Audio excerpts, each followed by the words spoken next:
Welcome back mga kaaldab. Ito na naman po ang inyong lingkod, si Mr. Destiny. At magbibigay na naman po tayo ng storytelling na naman po mga kaaldab. Ebidensya at resibo na talagang mapapaisip po sila. Ebidensya at resibo na talagang sila na po ang magsasabi at magpapatunay kung totoo nga po ba o hindi ang naging relasyon nila Maine Paul Garson at Richard Paul Garson.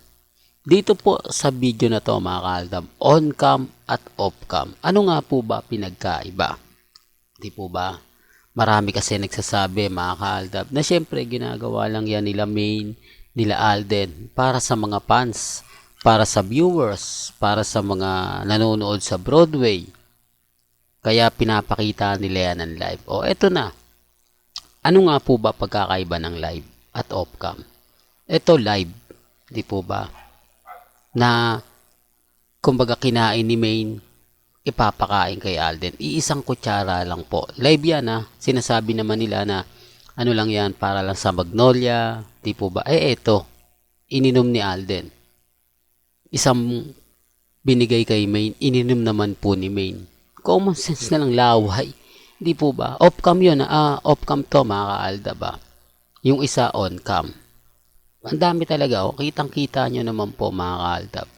Same, on-cam, live yan mga kaaldab ng mga panahon na yon. Eto, kita nyo naman po. Alam nyo sa totoo lang po mga kaaldab, napakaraming lapses, napakarami talagang katanungan na ito nga po ba yung magkaibigan lang. Sa tingin mo, kaibigan mo yung, eto pag ako nga po mga kaaldab, umiinom o may soft drinks na dala-dala. Di po ba kapag nanghingi yung kaibigan mo, anong unang ginagawa niya? Hindi, real talk lang po. Anong unang ginagawa niya? Kinukuha niya yung straw, tinatapon niya.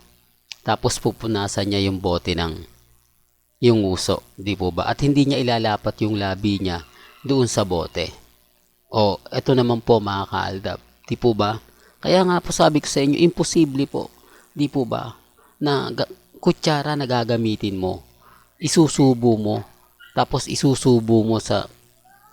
Kaya nga po ako mga kaaldab, ang daming lapses, ang daming mga mapapaisip ka talaga na ito nga po ba yung walang relasyon? Although sabihin na natin yung una na video sa Magnolia at nung live sa 8 Bulaga, para lang sa viewers.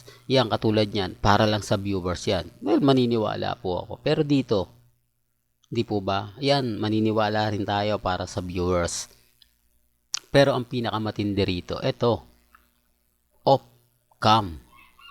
Di po ba? Ayan yung camera nasa likod nila. Tanging silang dalawa lang po.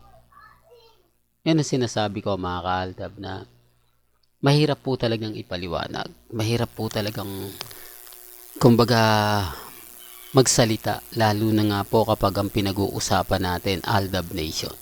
Magiging bitter lang naman po talaga tayo. At lahat ng sasabihin ko, sasabihin nila hindi totoo. Di po ba? Kasalanan po ba natin kung nag-save tayo ng mga ganito? Kasalanan po ba natin kung ipinapakita ko ito para lang po sa mga taong bulag at bingi? Di po ba? Kasi kami po mas maraming nalalaman. Kami po yung talagang masasabi mong updated na updated. Taliwas po sa mga sinasabi ng iba. Taliwas po sa mga komento po ng iba. Di po ba? Kaya nga po ako hindi ako nagpapatinag. Hindi man lang ako nagpapaapekto. Hindi man lang ako nagsasabi na, nako, ganto ganyan, Mr. Destiny. Di po, kasi alam ko naman po yung totoo. Alam ko naman po na darating yung point na kailangan natin tong ipakita. Kailangan natin tong isampal sa mga bulag at bingi sa katotohanan. Well, sa mga hindi naman po naniniwala, hindi ko naman po pinipilit.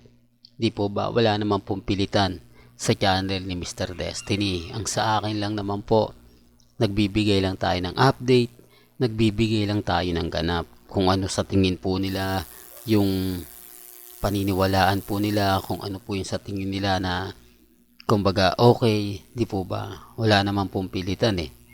Basta ako, masaya po ako sa mga nakikita natin. Masaya po ako sa mga napapanood natin, okay lang. Hindi naman po tayo pwedeng mag-push, di po ba? Ito yung pagkakaiba ng number 1 Aldab Nation ka na since 2015. Kesa po dun sa nagre-react na wala naman po talagang alam. Hindi naman po talaga nila alam ang buong kwento. Kaya nga po si Alden at si Maine, alam po nila yung istorya. Alam nila na hindi po pwedeng kasuhan, hindi natin po pwedeng sabihin na itigil nila dahil ang dami nilang hawak na resibo. Di po ba nakikita nyo naman po yung ebidensya na pinapakita ko? Kaya nga po yung interview kay Tony Gonzaga, pansin nyo po, di po ba, kapag binabanggit yung Aldab, si Alden tahimik, talagang, kumbaga, bakas sa mukha niya, di po ba yung emosyon. Kaya nga po ako mga ka-Aldab, sabi ko nga, panoorin nyo ng gusto. Pansinin nyo yung mukha ni Alden. Pansinin nyo yung mukha ni Tony. Di po ba?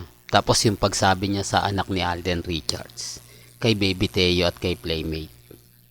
Hindi po ba? Pero gaya na sinabi natin mga ka-Aldab, sabi ko nga po sa inyo, po pwede nilang kasuhan ang Aldab kung gugustuhin po nila. Hindi po ba? Real talk kasi matindi yun eh, iskandalo talaga yun. Pero bakit hindi po nila magawa? Bakit hindi po nila kumbaga, masabi? Kasi sila naman po talaga yung nagpakita eh. Si Alden at si Maine ang nagbigay po ng motibo sa Aldab Nation. Si Alden, si Maine, talagang totoong nangyarit na ganap. Gaya nga po ng pinapakita natin sa video, hindi po papayag ang isang babae, lalong-lalo na po, laki ng probinsya. Maari dito sa Maynila, normal na lang yan. Di po ba yung mga pinanganak sa Maynila nang hindi po nakaranas sa mga kaugalian po ng mga matatanda? Hindi po ba? Tapos si Alden, taga Laguna eh. Oh, syempre, may ilang ka.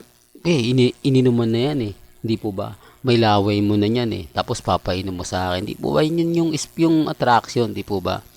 Na pag ininom mo at ibibigay mo doon, sasabihin, ubusin mo na, may laway mo na yan eh. Di po ba? Tapos iinumin mo rin. Di po ba para kayo nag-lips to lips noon? Real talk mga ka-Aldab. Oh, pero bakit pumapayag si Maine? Di po ba?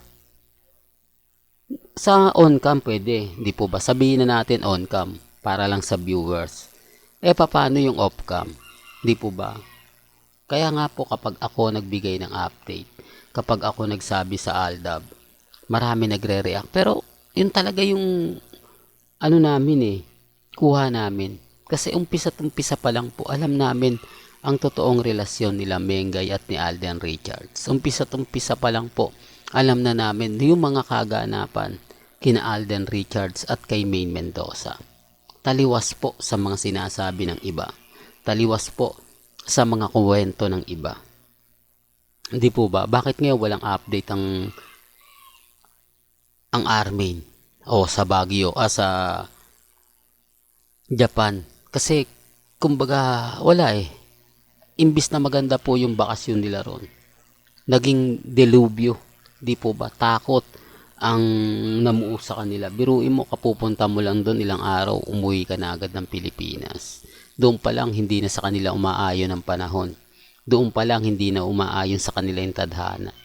Hindi po ba? Pero sa Japan po, normal na lang po yung mga ganon. Kasi talagang, kumbaga, kumbaga madalas nang nangyayari po talaga sa kanila yon. Hindi po ba? Syempre kapag Pilipino ka at napunta ka raw, nakita mo yung ganon, kakaibang expression yung mararamdaman mo.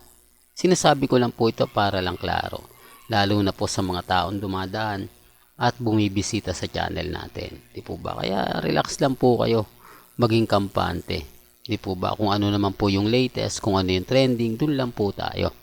Walang gandito na lang po ang ating latest updates. Kaya kung gusto nyo pa po ng pinaka-latest at sariwang update, abay tumutok lang po kayo dito po sa channel ni Mr. Destiny para updated po kayo sa mga latest at sa mga bagong video po na ilalabas po natin maya-maya lang. Kaya kung bago ka lang sa channel na to at isa kang true-blooded Aldab Nation na nagmamahal kina Mengay at Isoy, tama po ang channel na pinuntahan mo, kaya consider na po kitang bagong subscriber at huwag mong kalimutang i-share ang mga video po natin sa mga mami, sa mga titas, at sa mga senyor. Hanggang sa muli, salamat po sa panonood at pakikinig.